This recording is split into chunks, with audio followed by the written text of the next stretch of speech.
안녕하십니까. 오늘은 등가속도 운동 알아보겠습니다.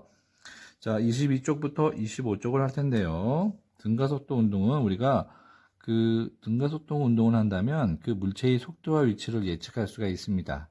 자, 여기서 우주선이 도킹을 할 때 얘가 도킹하는 시간과 위치를 예측할 수가 있는데요. 속도도 예측할 수 있고요. 알아보겠습니다.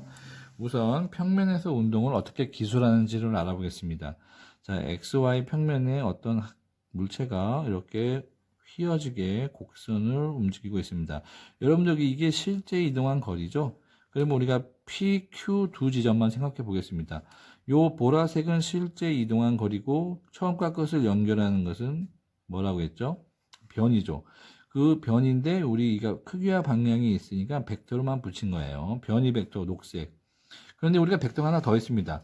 P점까지 거리 R에 해당하는 R 벡터가 있고요. Q점까지 R2 벡터도 우리가 기술할 수가 있습니다.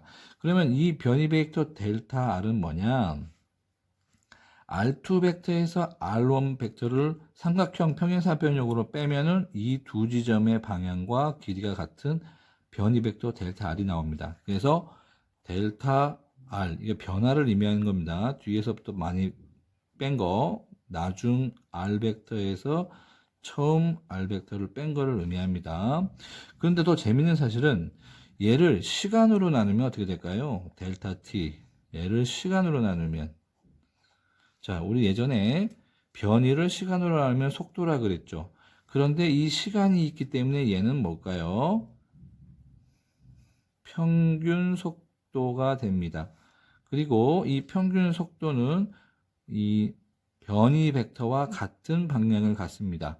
그래서 잘 보시면 평균 벡터 화살표는 속도, 평균 속도 벡터는 델타 t분의 델타 r, 변이 벡터의 시간을 나눈 값이 v 평균입니다. 이 평균은 이 델타 t 동안의 모든 속력들을 평균한 값을 의미하는 겁니다. 그래서 우리가 이 평균의 방향과 델타 R의 방향이 또 같다라는 걸 알 수 있습니다.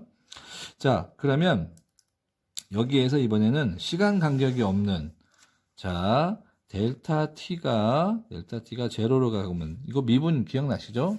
자, 잘 보세요. 자, Q가 사라졌죠? Q가 사라졌다는 것은 델타 T가 없는 Q가 P로 가가지고 델타 T가 제로인 상황을 가정하는 거예요. 그러면은 평균 속도가 어떻게 될까요? 잘 보세요. 여기서 이 녹색이 화살표가 Q가 점점 이쪽으로 접근한다고 생각해 볼게요. 그러면 이렇게 되면서 결국은 이 지점에서의 벡터가 나오겠죠. 이게 바로 접선인데 이게 그 모양입니다. Q가 P로 갔을 때 델타 T는 없으니까 0이니까 그때의 순간 이 V는 이제 평균을 뺀 순간 속력이 해나가는 겁니다.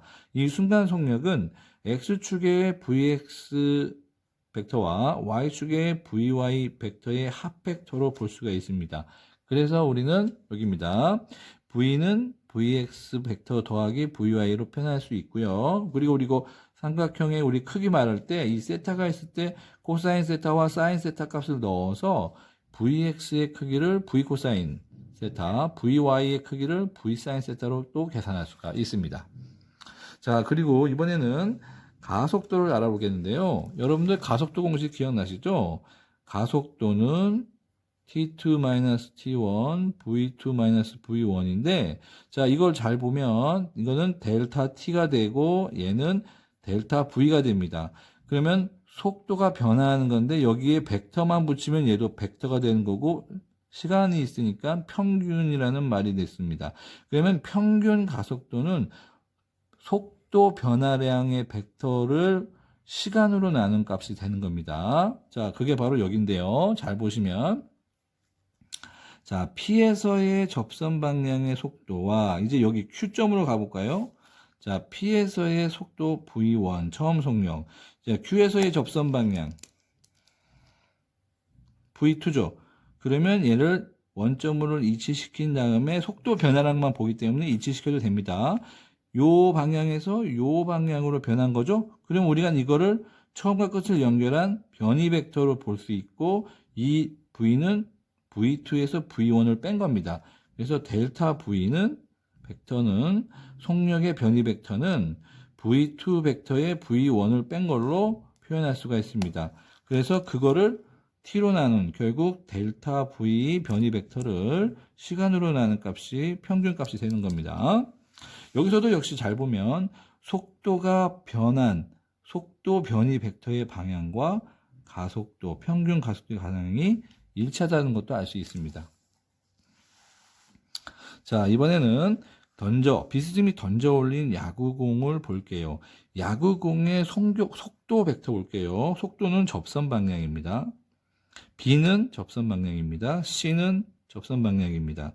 그런데 올라갈수록 길이가 줄어들고 있죠. 그리고 방향도 바뀌고 있습니다. 이게 바로 포물선 운동인데요. 자, 각각 우리가 속도 벡터의 속도 벡터의 변이 벡터를 알아보겠습니다.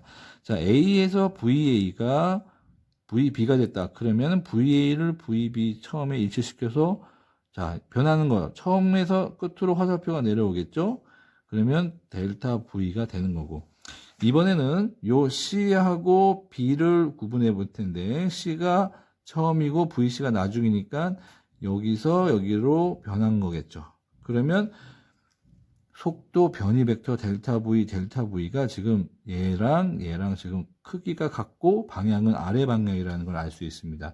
그래서 A, B로 갈 때 속도는 이만큼 변하고 B, C로 갈 때 속도도 이만큼 변했다라는 것은 속도 변화량이 같다라는 것이죠.